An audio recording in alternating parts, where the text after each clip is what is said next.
Hi, this is Mohan Roy, founder of Career Institute. आज 17 अप्रैल है और आज के चेतना सत्र के मॉड्यूल को हम लोग डिस्कस करने वाले हैं इस वीडियो में। तो चलिए शुरू करते हैं अपना वीडियो। देख सकते हैं यहाँ पे 17 अप्रैल का ये हम लोग का चेतना सत्र का मॉड्यूल आपके सामने है। और सबसे पहले हम लोग 1 to 8 में जो दिया गया है उसको देखेंगे। आज के दिन में क्या इम्पोर्टेंस था।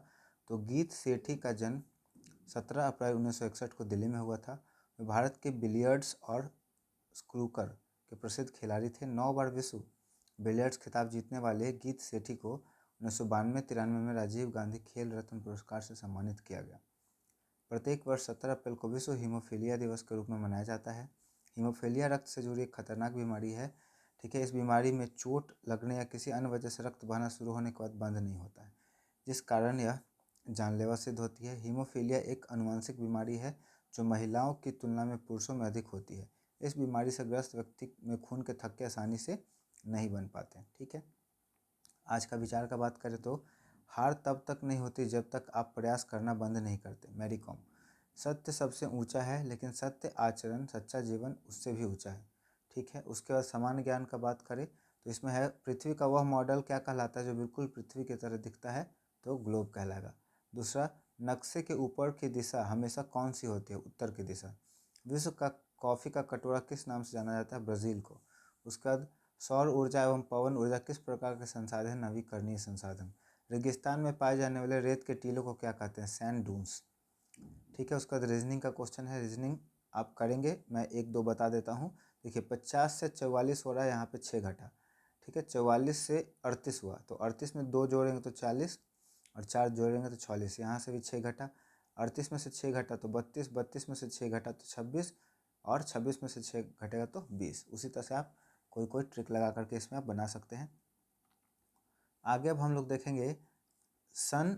ये है हम लोग का फोनिम्स। सुनने में आपको एक जैसा लगेगा, लेकिन अर्थ सबका अलग अलग होता है। सन का मतलब सूरज, सन मतलब बेटा। सी मतलब समुद्र, सी मतलब देखना। होल का मतलब छेद, होल मतलब पूरा। राइट मतलब लिखना, राइट मतलब दायां। स्टेयर मतलब सीढ़ी, स्टेयर मतलब घूरना। STARE स्टेयर मतलब घूरना। STAI स्टेयर मतलब सीढ़ी। मेल का मतलब डाक, मेल मतलब पुरुष। उसी तरह से हिंदी में कुछ वर्ड है। दिन का मतलब दिवस, दिन मतलब गरीब। हंस मतलब एक पक्षी, हंस मतलब हंसने की क्रिया। जलज मतलब कमल, जल में उगने वाला। जलद मतलब बादल। जरा मतलब थोड़ा सा और जरा मतलब बुढ़ापा। बात मतलब बातचीत, बात मतलब हवा। ठीक है, यहाँ पे प्रेरक प्रसंग है, इसे हम लोग देखेंगे। आज से करीब 400 साल पहले पूरी दुनिया का मानना था कि पृथ्वी स्थिर है और सूर्य के चारों ओर चक्कर लगाता है। यह न केवल धार्मिक विश्वास था, बल्कि उस समय का वैज्ञानिक भी इसे ही सत्य मानते थे। लेकिन गैलीलियो ने जब अपना दूरबीन टेलीस्कोप बनाया तो अंतरिक्ष को देखा तो उन्होंने कुछ और ही पाया। उन्होंने घोषणा की कि पृथ्वी स्थिर नहीं है, बल्कि वह सूर्य के चारों ओर घूम रही है। यह बात उस समय कट्टरपंथी समाज और चर्च के खिलाफ एक बहुत बड़ी चुनौती थी। ठीक है, लोगों ने उन्हें पागल और धर्मद्रोही कहा। उन्हें अदालत में बुलाया गया और आदेश दिया गया कि वह अपनी इस बात को वापस ले, वरना उन्हें मृत्यु दंड दिया जाएगा। गैलीलियो उस समय काफ़ी वृद्ध और बीमार थे। अपने काम को जारी रखने के लिए उन्होंने अदालत में औपचारिक रूप से कह दिया कि पृथ्वी स्थिर है।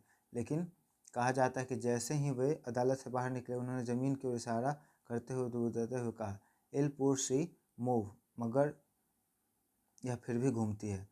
उन्हें उम्र कैद की सज़ा सुनाई गई और अपने जीवन के अंतिम साल उन्होंने घर में नज़रबंद रहकर बिताए। उनकी आंखों की रोशनी चली गई, लेकिन उनका दिमाग ब्रह्मांड के रहस्य को सुलझाता रहा। उन्होंने अंधेरों में रहकर भी विज्ञान की मिसाल को बुझने नहीं दिया। अब हम लोग का 9 से 12 तक का है, ये हम लोग का सेम रहता है कंटेंट। एपिस्टेटस। इसमें आज का विचार में एपिस्टेटस का विचार है, यह मायने नहीं रखता कि आपके साथ क्या होता है, बल्कि यह कि आप उस पर क्या प्रतिक्रिया देते हैं, ये ज़्यादा जरूरी है। ठीक है, उसके बाद करेंट अफेयर का बात करें तो हाल ही में किस प्रसिद्ध भारतीय गायिका का 92 ईयर्स में मौत हुआ है? तो आशा भोसले का, ना 1-2 दिन पहले का घटना है ये। हाल ही में किस आर्थिक गलियारे का उद्घाटन हुआ है? दिल्ली देहरादून आर्थिक गलियारा, इकोनॉमिकल कॉरिडोर। बिहार के किस जिले में मखाना अनुसंधान केंद्र को राष्ट्रीय मखाना अनुसंधान केंद्र का दर्जा मिला है? दरभंगा। ICC ने मार्च 2026 में किसे प्लेयर ऑफ द मंथ के रूप में चुना? संजू सैमसन। ये इंपॉर्टेंट है आपका, और ये भी इंपॉर्टेंट है। आगे बढ़ेंगे हम लोग। सामान्य ज्ञान। सतीश धवन अंतरिक्ष केंद्र कहाँ स्थित है? श्रीहरिकोटा, आंध्र प्रदेश। भारत में हरित क्रांति के जनक कौन थे? MS स्वामीनाथन। भारत में सफ़ेद क्रांति का श्रेय किन्हें दिया जाता है? वर्गीस कुरियन।